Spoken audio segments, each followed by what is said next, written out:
તો જગન્નાથજી મંદિર પહોંચ્યા મુખ્યમંત્રી ભૂપેન્દ્ર પટેલ પહિંદ વિધિ માટે પહોંચ્યા છે। રાજ્યના મુખ્યમંત્રી ભૂપેન્દ્ર પટેલ જગન્નાથજી મંદિર પહોંચી ચૂક્યા છે। મુખ્યમંત્રી ભૂપેન્દ્ર પટેલ અને થોડીક જ વારમાં પહિંદ વિધિ થશે।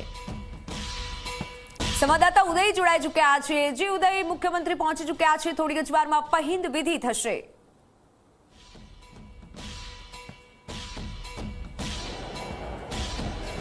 મિત્તલ, જો વાત કરવામાં આવે તો ભગવાન જગન્નાથજીની 149મી રથયાત્રાને લઈને અત્યારે મુખ્યમંત્રી ભૂપેન્દ્ર પટેલ જે છે તમે જોઈ શકો છો કે અંદરની તરફ અત્યારે પ્રવેશ કરી ચૂક્યા છે અને થોડા સમયની અંદર તે પહિંદ વિધિની શરૂઆત થશે। પહિંદ વિધિ જેવી પૂરી થયા બાદ તરત જ તે રથ જે છે તારતળ રથયાત્રાની શરૂઆત થઈ જતી હોય છે।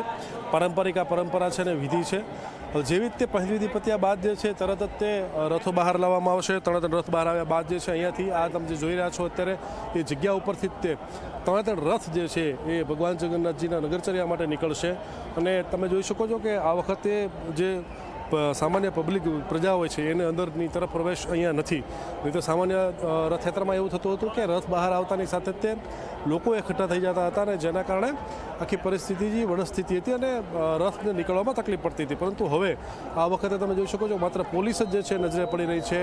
બંદોબસ્ત જે આખો ગોઠવાયેલો છે એ નજરે પડી રહ્યો છે। બેરિકેટિંગ જે છે કરવામાં આવેલું છે। હવે રથ બહાર આવતાની સાથે જ તે રથયાત્રાની શરૂઆત જે છે થઈ જશે। 7 વાગ્યાની આસપાસ જે છે એ રથ અહીંયાથી બહાર નીકળવાનું થશે। એટલે કે 7માં જે 10 મિનિટની બાકી છે સમય ત્યાં સુધીમાં પહિંદ વિધિ થશે।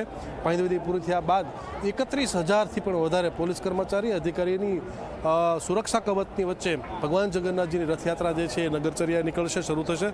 સાંજે પરત નિજ મંદિર પધારશે। આ સુરક્ષા કવચની જો વાત કરવામાં આવે તો માત્ર ને માત્ર જમીની સુરક્ષા જ નથી ગોઠવવામાં આવી પરંતુ આકાશીય સુરક્ષા પણ ગોઠવવામાં આવી છે। જેમાં ડ્રોન છે, એન્ટી ડ્રોન ગન જે છે એનો ઉપયોગ કરવામાં આવશે, સીસીટીવી જે છે એનો ઉપયોગ કરવામાં આવશે।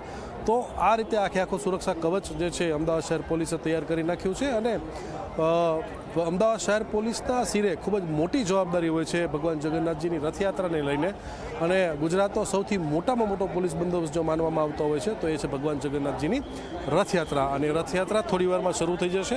આપ જોઈ શકો છો અત્યારે બહારનો આખો માહોલ, અંદર પહિંદ વિધિની શરૂઆત જે છે હવે થોડા સમયની અંદર શરૂ થશે। દર્શન થઈ ચૂક્યા છે। અત્યારે ભૂપેન્દ્ર પટેલ તમામ ટ્રસ્ટીઓને જે મહેમાન છે એમને મળી રહ્યા છે અને હવે દર્શન કરી ત્યારબાદ જે છે પહિંદ